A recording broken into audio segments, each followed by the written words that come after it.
دھرتی کا سفر قسط نمبر 17۔ رات کو جب ہم بستروں پر لیٹے موسم کے مزاج کچھ اور بگڑ گئے۔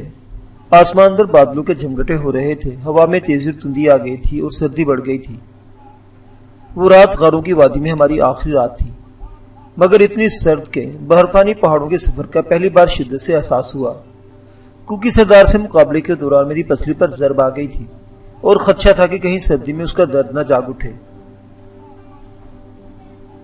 اس رات سٹیلا اور پروفیسر ہرش کو بھی میری فکر تھی۔ وہ اپنے بستر پر لیٹے ہمارے ساتھ باتیں کرنے لگے۔ میرا اور کلارا کا بستر ان کے بستر سے صرف 4 یا 5 قدم کے فاصلے پر تھا۔ عام طور پر وہ جلد سو جانے کے عادی ہیں، اگر جاگ بھی رہے ہوتے تو ہماری طرف سے بے تعلق ہو جایا کرتے تھے تاکہ ہم ڈسٹرب نہ ہوں، مگر اس رات پہلی بار ہمارے ان کے درمیان کچھ باتیں ہوئی۔ گفتگو کا آغاز سٹیلا نے کیا۔ کلارا، تم لوگوں کو سردی تو نہیں لگ رہی؟ نہیں ممی، جوڑے میں برکت ہوتی ہے، مگر ناصر کی پسلی میں درد تھا۔ اب نہیں، میں نے جواب دیا۔ سردی بڑھ گئی ہے، تمہیں تھوڑی سی برانڈی لے لینی چاہیے، پروفیسر نے مشورہ دیا۔ برانڈی کی ضرورت نہیں، میرا گرم جسم ہے۔ پھر بھی احتیاط ضروری ہے، واپسی کے سفر میں تمہیں پوری طرح تندرست ہو جانا چاہیے۔ میں ٹھیک ہوں، مگر اس بات کا خوف ہے اگر بارش ہوگی تو وادی سے نکلنے اور خندق کے ڈھلانے راستے اترنے اور چڑھنے میں مشکل پیش آئے گی۔ اچانک کلارا بولی، بارش نہیں ہوگی مگر سردی میں اضافہ ہو جائے گا، ہوا میں برفانی لہر ہے، کسی طوفان کے آثار معلوم ہوتے ہیں۔ پروفیسر نے رائے ظاہر کی۔ تم لوگوں کو اب آرام کرنا چاہیے۔ یہ کہہ کر اس نے کروٹ بدل لی اور بے تعلق ہو گیا۔ پھر نہ تو ہم سے کوئی بات کی نہ سٹیلا سے۔ میں بھی جلد سو جانا چاہتا تھا، مگر کلارا کو چپ سا دیکھ کر حیران ہوا کیونکہ وہ بستر میں سرگوشیاں کرنے کی عادی ہے۔ میں نے عائشہ سے پوچھا، کوئی بات نہیں کرو گی؟ اس نے کوئی جواب نہیں دیا، گمسم سی پڑی رہی، شاید کچھ سوچ رہی تھی۔ میں نے ہاتھ لگایا تو دنگ رہ گیا، جسم ٹھنڈا ہو رہا تھا۔ کیا ہوا تمہیں؟ اس نے سرگوشی کی۔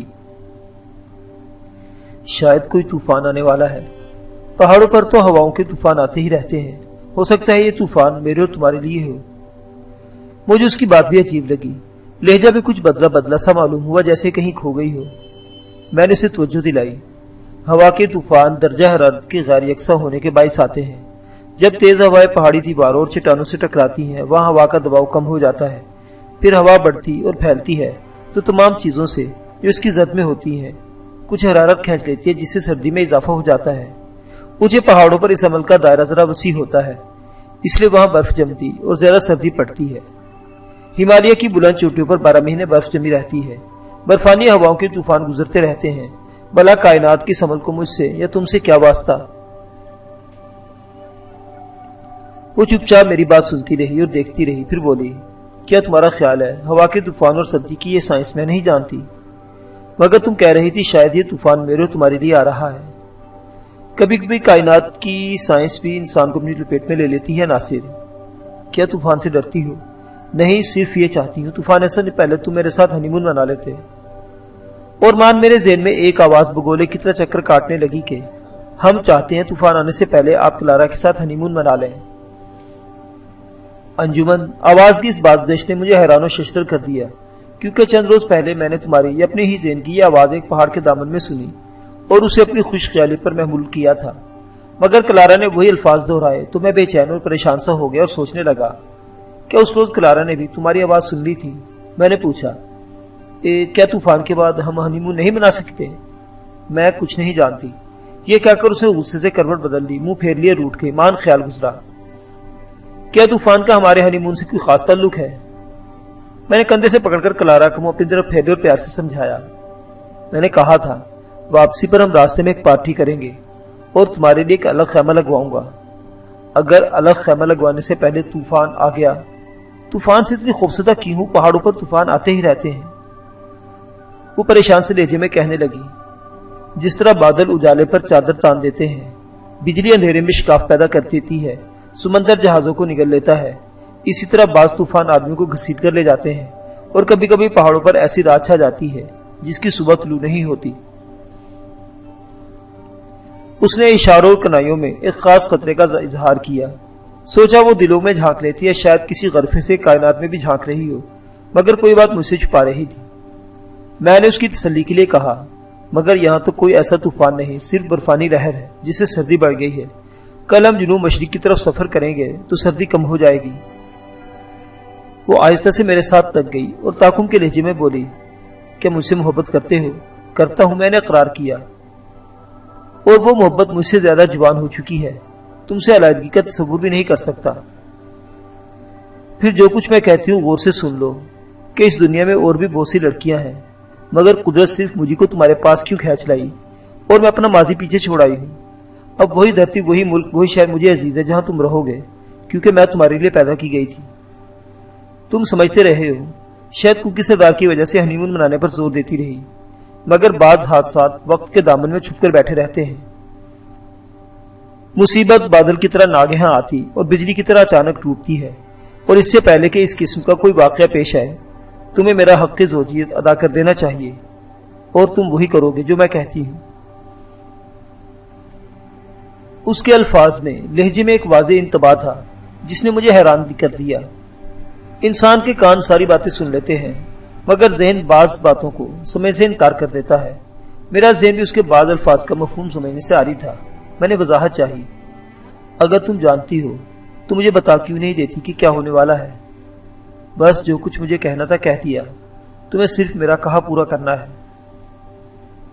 میں محسوس کر رہا تھا یقیناً کوئی پیچیدہ اور پراسرار معاملہ ہے جس کی وضاحت نہیں کرنا چاہتی۔ اس آواز کی باز گشت نے مجھے وہی کچھ کہا تھا جس پر کلارا اصرار کر رہی تھی۔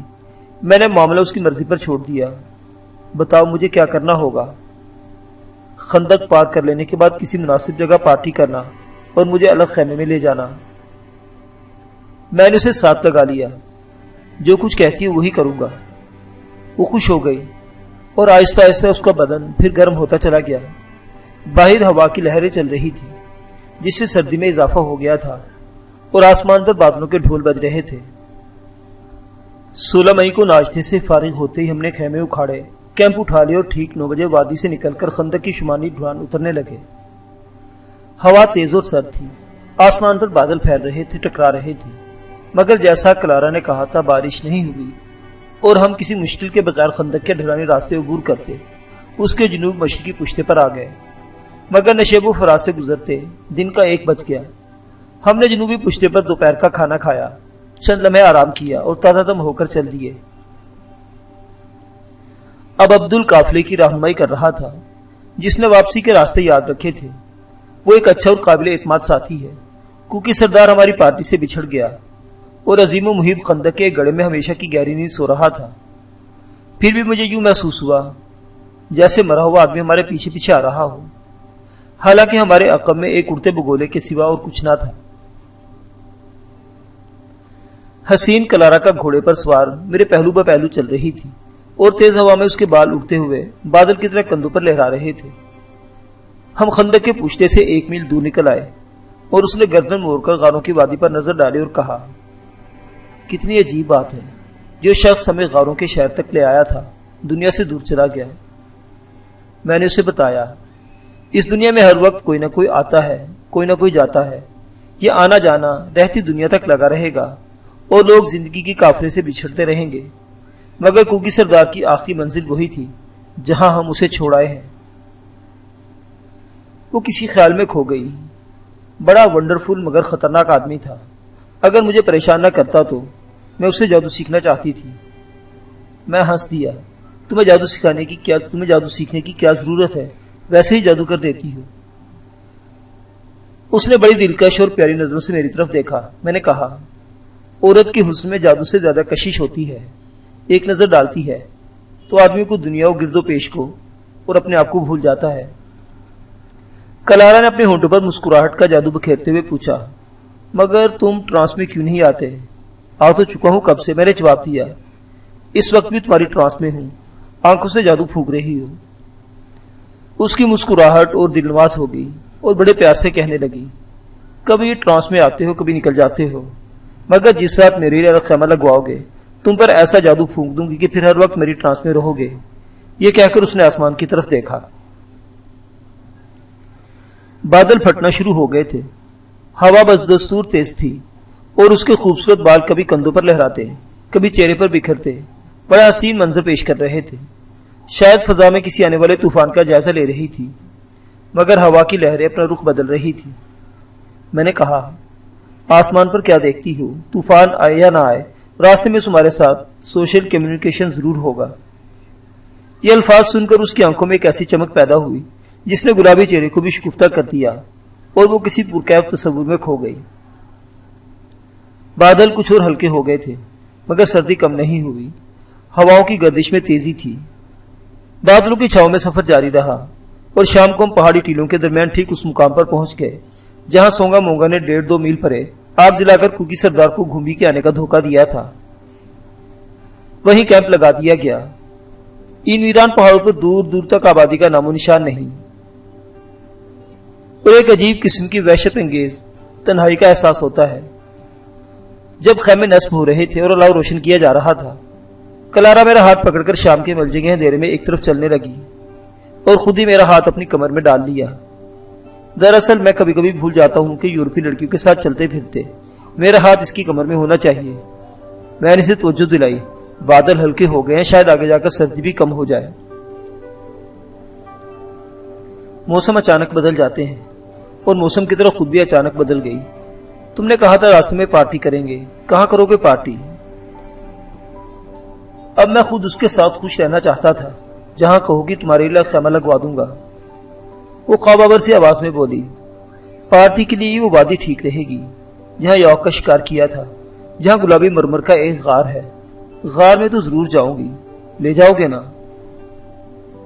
میں حیران ہوا کہ اس کے ذہن میں ابھی تک گلابی مرمر کے غار کا خیال محو نہیں ہو سکا جس کی جھلک کوکی سردار نے اسے اپنے جادو یا علم توجہ سے دکھائی تھی۔ اب میری دلچسپی بڑھ گئی۔ اگر تم چاہتی ہو تو گلابی مرمر کا غار ہمارا اجلا عروسی ہوگا۔ اس نے رک کر میرے گلے میں باہیں پرو دی اور مرتش آواز میں کہنے لگی، ناصر، یہ ایک دلچسپ اور یادگار ایڈونچر ہوگا۔ اس پر جیسے نشہ سا چھا گیا تھا۔ میں بتا چکا ہوں کہ ایڈونچر کی شوقین اور ہر معاملے میں حیرت انگیز خطرے اور کسی غیر واقعی کی منتظر رہتی تھی۔ میں اسے لے کر کیمپ کی طرف پلٹا اور وعدہ کیا، تمہیں مرمر کا غار ضرور دکھاؤں گا۔ معلوم ہوتا تھا کہ غار کے راحت افزا تصور سے دن بھر کے سفر کی کوفت بھی بھول گئی ہو۔ اس رات وہ بستر میں یہی سرگوشیاں کرتی رہی۔ اس نے اپنی مما کو بھی اطلاع دی کہ وادی میں جا کر ہم ایک پارٹی کریں گے۔ واپسی کا سفر نسبتاً آسان تھا کیونکہ راستے دیکھے بھالے تھے۔ تیسرے دن ہم کٹی پٹی پہاڑیوں کا سلسلہ عبور کر کے اس وادی میں داخل ہوئے جسے گہری ندی 2 حصوں میں تقسیم کر رہی تھی۔ کلارا کی خواہش کے مطابق اسی وادی میں پارٹی کرنے والا تھا۔ عبدل کو نکاح خوانی کے لیے تیار کر لیا تھا، مگر شام کے جھٹپٹے جب خیمے نصب کیے جا رہے تھے، خلاف توقع ایک افسوسناک واقعہ پیش آیا۔ سٹیلا سونے اور پروفیسر ہرش گھوڑوں سے اترے اور ندی کی طرف ہو لیے۔ سٹیلا کو ندی بہت اچھی لگی تھی جس میں پہاڑوں کا برفانی پانی بہتا تھا۔ وہ پاؤں دھونے کی خاطر کنارے پر بیٹھی اور دونوں پنڈے ٹھنڈے پانی میں لٹکا دی، مگر اسی لمحے کسی نے اسے ندی میں گھسیٹ لیا۔ ایک چھپاکا ہوا، چیخ گونجی اور ڈبکیاں کھاتی کنارے سے دور ہونے لگی۔ پروفیسر کا شور سن کر، جو اس اچانک افتاد پر بد حواس ہو گیا تھا، میں، کلارا، بودھی اور جم ندی کی طرف بھاگے اور یہ دیکھ کر پریشان ہو گئے کہ مگرمچھ سٹیلا کو، جس کا اب سر ہی دکھائی دیتا تھا، گہرے پانی میں کھینچ لیے جا رہا تھا اور وہ ڈوب رہی تھی۔ بودھی اور میں فوراً پانی میں کود گئے۔ جم نے بھی چھلانگ لگائی۔ بودھی کے ہاتھ میں بھالا تھا۔ میں نے بڑا شکاری چاقو نکال لیا۔ جم لوہے کی ایک سلاخ لے کر بھاگا تھا اور پانی میں بھی سلاخ اس کے پاس تھی۔ ہم نے چند ہی لمحوں میں مگرمچھ کو جا لیا۔ بودھی بہت اچھا تیراک اور غوطہ خور ہے۔ اس نے لمبا غوطہ مارا اور مگرمچھ کے پہلو میں پہنچ کر حلق میں بھالا مارا۔ جم نے سلاخ کی نوک لمبی تھوتنی میں چبھوئی، لیکن اس نے سیلا کا پاؤں نہیں چھوڑا۔ اس وقت جب بودھی اور جم حملے کر رہے تھے اور مگرمچھ ان کی طرف متوجہ تھا، میں نے ندی کی تہہ میں اتر کر چاقو اس کے پیٹ میں گھونپ دیا۔ اب وہ سیلا کو چھوڑ کر میری طرف پلٹا۔ میں سانس لینے کے لیے اوپر اٹھ رہا تھا۔ اس نے اپنی دم چلائی اور میری کمر میں چنگاریاں سی تیر گئیں۔ اسی اسنا میں بودھی نے اس کا حلق چھید ڈالا اور جم نے لوہے کی سلاخ جبڑے میں اتار دی۔ سٹیلا مگرمچھ کی گرفت سے آزاد ہونے کے بعد ڈوب رہی تھی کہ بازو میرے ہاتھ میں آ گیا۔ میں اسے اپنے ساتھ لے کر ابھرا اور زخمی کمر پر لاد کر کنارے کی طرف لے آیا۔ پروفیسر اور کلارا نے اسے پکڑ لیا۔ بودھی اور جم نے مگرمچھ کو اس طرح گھائل کر دیا کہ اس کی لاش پانی پر تیرنے لگی اور خون کے ساتھ ساتھ اس کا مردہ جسم بہاؤ کے رخ پر بہتا چلا گیا۔ یہ سب کچھ آنن فانن ہو گیا تھا۔ عبدل، سونگا مونگا اور دوسرے قبائلی ندی کے کنارے جمع ہو گئے تھے۔ ہم بے ہوش سٹیلا کو اٹھا کر خیمے میں لے آئے، الٹا لٹا کر پیٹ سے پانی نکالا اور ہوش میں لانے کی تدبیریں کرنے لگے۔ ندی کے برفانی پانی نے اس کا بدن سن کر دیا اور واقعی کی دہشت نے ہوش اڑا دیے تھے۔ ایک پاؤں بھی زخمی تھا جس میں مگرمچھ نے اپنے دانت چبوئے تھے اور خون رس رہا تھا۔ پروفیسر نے اسی حالت میں ایک انجیکشن دیا۔ چند لمحوں بعد وہ ہوش میں آ گئی، لیکن خوف اور سردی کے مارے کپ کپا رہی تھی۔ تاہم برانڈی کے چند گھونٹ پینے کے بعد اس کے حواس ذرا درست ہوئے، پاؤں پر مرہم پٹی کر دی گئی اور اس کی حالت کچھ سدھر گئی۔ سٹیلا کو فرسٹ ایڈ دینے کے بعد میں نے بھیگے ہوئے کپڑے اتارے تو کلار اور پروفیسر دونوں میری کمر دیکھ کر حیران رہ گئے۔ 2-3 جگہ زخم آئے تھے، میں نے بتایا۔ جب میں مگرمچھ کا پیٹ چیر کر اوپر اٹھا تھا تو اس نے میری کمر پر دم ماری تھی۔ پروفیسر نے زخموں پر مرہم لگا دیا۔ برفانی پانی نے اچھی خاصی مزاج کرچھی کر دی تھی اور میں اب مضروب پسلی میں بھی درد محسوس کرنے لگا تھا۔ کلارا نے مجھے فوراً برانڈی پلا دی۔ بودی اور جم کو بھی پلا کر تھوڑی تھوڑی برانڈی دی گئی تاکہ وہ سردی سے محفوظ رہے۔ سردی سے بچنے کے لیے ہمارے پاس مؤثر ترین علاج یہی تھا۔ اب پروفیسر اپنی بیمار بیوی کی تیمارداری میں مصروف تھا، جس کے ذہن پر بھی خوف کے سائے رینگ رہے تھے، اور کلارا میری دیکھ بھال میں مصروف ہو گئی تھی۔ اس اچانک حادثے کی وجہ سے ہماری شب زفاف کا پروگرام ایک مرتبہ پھر معرض التوا میں پڑ گیا۔ سفر کے دوران کلارا کسی اندیشے کے پیش نظر ہنی مون منانے پر مسلسل اصرار کرتی رہی تھی۔ میں اسے ٹالتا چلا رہا تھا، لیکن اب ذہنی طور پر اس کی فرمائش پوری کرنے اور خود اس کے وصل سے لطف اندوز ہونے کے لیے بے چین تھا۔ چنانچہ عبدل میرے لیے خیمہ بھی لگا دیا تھا، جہاں مجھے کلارا کے ساتھ شب عروسی منانا تھی کہ صورتحال غیر متوقع طور پر تبدیل ہو گئی، اور اس تبدیلی کو کلارا نے بعد ناخواستہ قبول کر لیا۔ میں سوچنے لگا شاید اس التوا میں قدرت کی کوئی مصلحت ہے اور وہ چاہتی ہے کہ کلارا کے ساتھ شب عروسی شمال مشرقی سرحدی کے آخری ڈاک بنگلے میں یا کسی اور جگہ یہ حسین پروگرام بہتر طور سے پورا ہو سکے۔ وہ بھی یہی سوچ رہی تھی کہ ہمیں اپنے ارمان پورے کرنے کا کوئی اچھا موقع ملے گا۔ اس رات وہ جب حسب معمول میرے پہلو میں سو رہی تھی، میں نے ایک عجیب سا خواب دیکھا۔ کسی پہاڑی ویرانی میں بیٹھا نوش گفتہ گلابوں کا ہار پرو رہا ہوں اور نصف ہار پورا کر چکا ہوں اور نصف باقی ہے۔ گلاب کی جھاڑی میرے سامنے ہے، جس کی شاخوں پر تھوڑے سے ادھکھلے گلاب باقی رہ گئے ہیں۔ میرے انگوٹھے پر خون کا ایک سرخ قطرہ نظر آتا ہے، مگر میں نہیں جانتا یہ ایک قطرہ خون گلاب کا کانٹا چبھنے سے نکل آیا ہے یا میں نے سوئی چبو لی ہے۔ اچانک کیا دیکھتا ہوں کہ تم، میری انجمن، کہیں سے اٹھتی ہوئی میرے پاس آ کر کھڑی ہو جاتی ہو اور بڑے گھبرائے ہوئے لہجے میں کہتی ہو، آپ نے بھی ہار پورا نہیں کیا، اسے پورا کیجئے نا۔ جلدی کس بات کی ہے؟ میں نے جواب دیا، ہم چاہتے ہیں آپ کی ہار جلد پرونے، طوفان آ رہا ہے۔ پھر تم گلاب کی جھاڑی کی طرف انگلی سے اشارہ کرتی ہو۔ آدھ کھلے گلاب شاخوں سے خود بخود ٹوٹ کر میرے ہاتھ میں چلے آتے ہیں اور میں جل جل ہار پرونے لگتا ہوں۔ اسی اسنا میں ایک گلابی ہاتھ میرا شانہ جھنجھوڑنے لگا اور آنکھ کھلی تو کلارا مجھے بیٹری کے لیے جگا رہی تھی۔ میں اس خواب پر حیران ہوا۔ کلارا گلابوں سے پیار کرتی اور خود کو گلاب کی طرح مہکتی ہے۔ میں نے یہ تعبیر نکالی کہ خواب میں مجھے اس کے ساتھ جلد تعلق قائم کرنے کی تاکید کی گئی ہے، اور پھر تمہارے اٹھتے ہوئے آنا اور جلد ہار مکمل کرنے کی تاکید کرنا گویا اس بات کا اشارہ تھا کہ تم اس معاملے میں گہری دلچسپی رکھتی ہو اور بڑی بے چین ہو کہ دیر کیوں ہو رہی ہے۔ طوفان آ رہا ہے، گویا طوفان سے پہلے سب کچھ ہونا ضروری تھا۔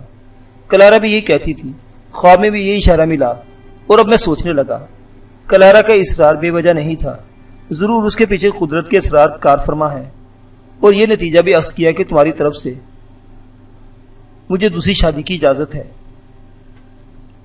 سٹیلا سونیا صبح تک بالکل ٹھیک ہو گئی اور سفر کے لیے تیار تھی۔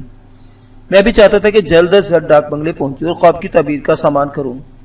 سفر کے دوران ہم لوگ ناشتہ جلد کر لیتے تھے تاکہ جلد روانہ ہو سکیں، لیکن کلارا نے کہا، روانگی سے پہلے میں گلابی مرمر کا غار دیکھنا چاہتی ہوں، مجھے ایک بار وہاں لے چلو۔ یہ خواہش بڑی دلچسپ تھی، جو لگا میں خود بھی اس غار کو دیکھنے کی آرزو رکھتا ہوں جس کی جھلک کوکی سردار نے کلارا کو دکھائی تھی۔ مجھے یقین تھا شمال مغربی پربت میں مرمر کا کوئی غار ضرور ہوگا اور اسے دیکھے بغیر آگے بڑھ جانا مناسب نہیں تھا۔ میں نے رائفل کندھے سے لٹکائی، کلارا کا ہاتھ پکڑ کے خیمے سے نکلا، بودی اور عبدل کو ساتھ لے شمال مغربی جنگل کی طرف ہو لیا۔ جدھر درختوں کے درمیان خشک اور گھنی گھاٹی پہاڑ کی ڈھلان تک چلی گئی تھی۔ ہمارے ساتھی یہی سمجھے کہ شاید ہم کسی شکار کی تلاش میں جا رہے ہیں، کیونکہ پہلی بار اسی وادی میں یاک کا شکار ہوا تھا۔ بودی نے وہ سمت یاد رکھی تھی جدھر ایک بار کوکی سردار گیا تھا۔ ہم کائی کے خشک جنگل سے گزرتے اسی جانب بڑھے۔ اچانک کلارا نے کچھ فاصلے پر کچلی ہوئی کائی کی ایک طویل لکیر دیکھی اور ہم اسی لکیر پر ہو لیے، جس نے ہمیں اونچے پربت کے دامن پر پہنچا دیا، مگر دور و نزدیک نہ کوئی غار دکھائی دیا، نہ مرمر کی کسی چٹان کے آثار نظر آئے۔ کائی کا سلسلہ پہاڑ کے نشیب پر دور تک پھیلا تھا۔ ہم اس کے نشیب پر ادھر ادھر بھٹکتے رہے اور مرمر کا کوئی ٹیلا یا چٹان ڈھونڈتے رہے، لیکن 15-20 منٹ کی تلاش کا نتیجہ صفر تھا۔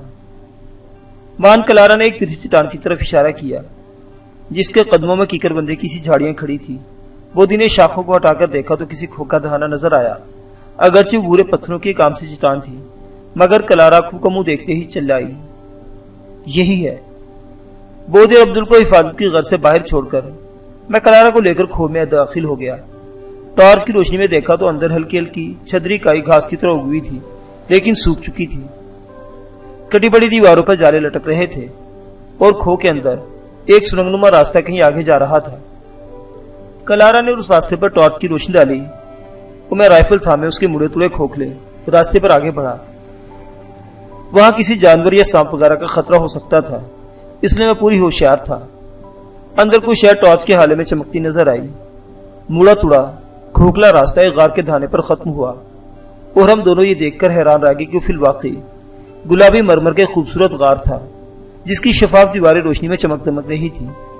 حجرہ نما مستطیل اور قدرتی تھا، جس کے اندر گھنی اور دبیز کائی کا فرش بلکہ سنہرا بستر بچھا تھا۔ میں نے غور سے گلابی مرمر کی دیواروں کو دیکھا، جن پر انسانی تراش خراش کا کوئی عمل نہ تھا۔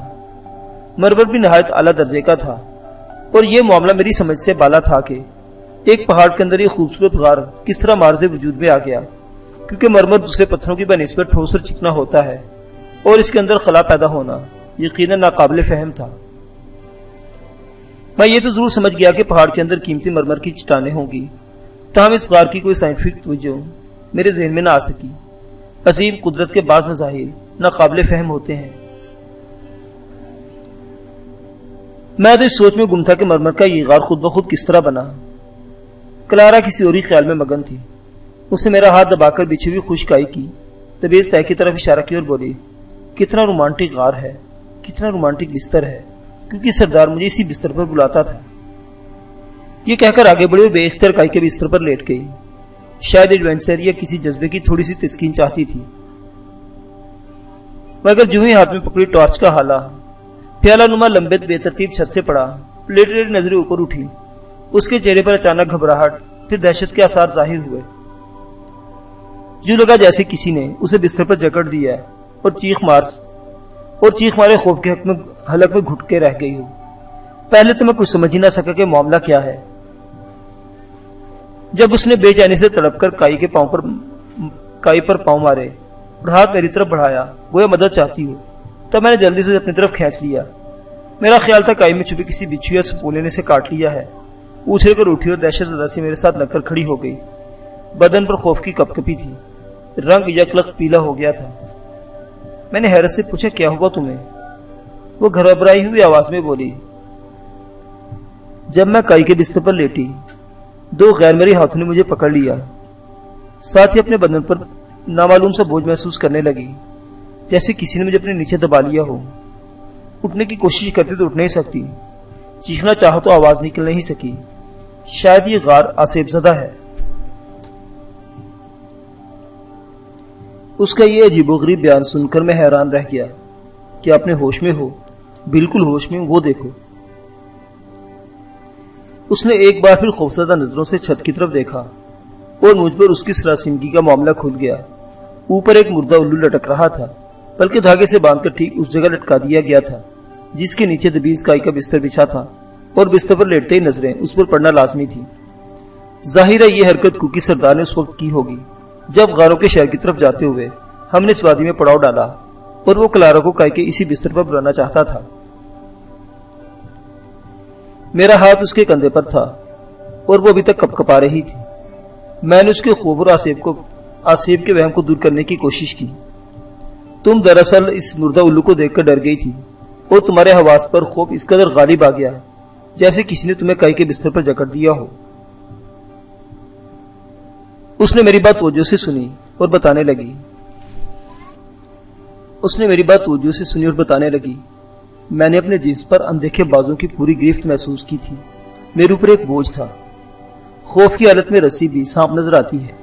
ذہنی دباؤ جسمانی بوجھ میں بدل سکتا ہے، مجھے معلوم ہے کہ ایسا ہوتا ہے، مگر میری کیفیت مختلف تھی۔ میرے نزدیک وہ خوف کا شکار ہو گئی تھی اور کچھ نہیں تھا مگر گلابی مرمر کے خوبصورت غار میں مردہ الو کی نمائش ناقابل فہم تھی۔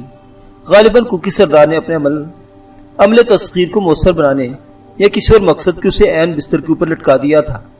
میں نہیں جانتا تھا جادو یا تسخیر کے عمل کا الو سے کوئی واسطہ ہے یا نہیں، البتہ پرانے زمانے کے ضعیف الاعتقاد اور توہم پرست لوگوں میں یہ بات مشہور تھی کہ اگر کسی عورت یا لڑکی کو جسے مردہ حاصل کرنا چاہیے الو کا گوشت کھلا دیا جائے یا اس پر اس لڑکی کا سایہ ڈال دیا جائے تو وہ مسخر ہو جاتی اور خود مرد کے قبضے میں آ جاتی ہے۔ ممکن ہے کوکی سردار بھی کوئی ایسا ہی عمل کرنا چاہتا ہو۔ میں نے سوچا مردہ الو کو دیکھ کر کوئی بھی عورت ہراساں ہو سکتی تھی، اسے ویران و جاڑ مقامات پر رہنے کی وجہ سے منحوس سمجھا جاتا ہے اور عورتیں مردوں کی بنسبت کہیں زیادہ نحوست کی قائل ہوتی ہیں۔ کوکی سردار عورت کی اس کمزوری سے آگاہ تھا اور اس نے یہ دام کلارا کے لیے بھی چھایا ہوگا، یا پھر یہ عمل تسخیر کا کوئی پراسرار معاملہ تھا۔ مگر جہاں اکثر لوگ الو کو منحوس سمجھتے ہیں وہاں بعض اہل فکر کے نزدیک وہ تنہائی پسند ہونے کے علاوہ رمز شناس اور دانشور پرندہ ہے۔ میں نے کلارا کو بتایا، تم جس مشرقی اسرار کو دیکھنے اور سمجھنے کا شوق رکھتی ہو اس کہانیوں میں الو بھی رانوں کا دانائے راز ہے۔ ہوگا، اس نے جواب دیا، مگر مجھے یوں لگتا ہے جیسے ہمارے علاوہ بھی کوئی یہاں موجود ہے۔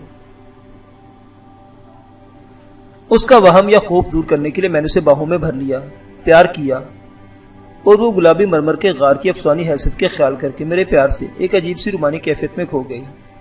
تھینک یو ناصر، گلابی مرمر کے غار میں پیار کا یہ لمحہ عمر بھر مجھے یاد رہے گا۔ میں اس کی کمر میں ہاتھ ڈال کر واپس مڑا اور ابھی ہم نے کٹی پٹی سرنگ میں قدم رکھا ہی تھا کہ ہمارے پیچھے مرمر کے غار میں ایک عجیب قسم کی سرسراہٹ ہوئی، پھر کسی شے کے دھب سے گرنے کی آواز آئی۔ ہم دونوں بجلی کی تیزی سے پلٹے اور میں نے فوراً رائفل سیدھی کی، مگر گولی کس پر چلاتا؟ مردہ الو کائی کے بستر پر اوندے منہ پڑا تھا اور ایک بڑی چمگادڑ غار میں چکر لگا رہی تھی۔ میں نے کلارا کو ٹارچ بند کر دینے کے لیے کہا اور اسی لمحے چمگادڑ ہمارے سروں کے اوپر سے کاوا کاٹتی ہوئی سرنگ میں غائب ہو گئی۔ ہم بھی پلٹے روشنی میں باہر آ گئے۔ اگر کوئی ضعیف الاعتقاد اس منظر کو دیکھتا جو ہمیں غار میں پیش آیا تو یہی سمجھتا کہ وہاں کوکی سردار کی روح نے کلارا کو پکڑ لیا تھا، جو آخر چمگادڑ کی شکل اختیار کر کے کسی طرح پرواز کر گئی۔ غار سے نکلتے ہی کلارا چاقو چوبند نظر آنے لگی، جیسے وہ کسی پراسرار حلقے سے نکل آئی ہو۔ میں نے عبداللہ بودی کو بتایا کہ اندر گلابی مرمر کا ایک خوبصورت غار موجود ہے، اگر وہ دیکھنا چاہے تو دیکھیں، لیکن ان غار سے کوئی دلچسپی نہیں تھی۔ ہم خشک کائی کے جنگل سے گزرتے کیمپ کی طرف ہو لیے۔ اسے ایک اتفاق ہی سمجھنا چاہیے کہ چلتے چلتے بودی نے مغرب کی سمت کسی جانور کی جھلک دیکھ لی اور مجھے اشارہ کیا۔ قریباً 1.5-2 فرلانگ دور ایک خوبصورت چیتے چشمے سے پانی پی رہا تھا۔ میں کائی کے ذخیرے میں جھک کر تیزی سے چلتا اس طرف بڑھا اور قریباً 100 گز کے فاصلے سے فائر کیا۔ چیتل اچھل کر بھاگا۔ ہم یہی سمجھے کہ شاید نشانہ خطا گیا ہے، لیکن وہ چند قدم بھاگ کر گر گیا۔ گولی نشانے پر بیٹھی تھی۔ ہم بھاگے اور دم توڑتے ہوئے چیتل کو ذبح کیا۔ پھر عبداللہ اور بودی اس کی ٹانگیں ایک موٹی شاخ سے باندھی اور اسے کندھوں پر اٹھا کر چل دیے۔ یہ وادی میں ہمارا دوسرا شکار تھا۔ معزز سامعین حضرات، مہم جوئی کی یہ پراسرار داستان ابھی جاری ہے۔ بقیہ واقعات اگلی قسط میں۔ دیکھتے رہیے ناولستان، اسلامی اور تاریخی کہانیوں کا مرکز۔ اللہ حافظ۔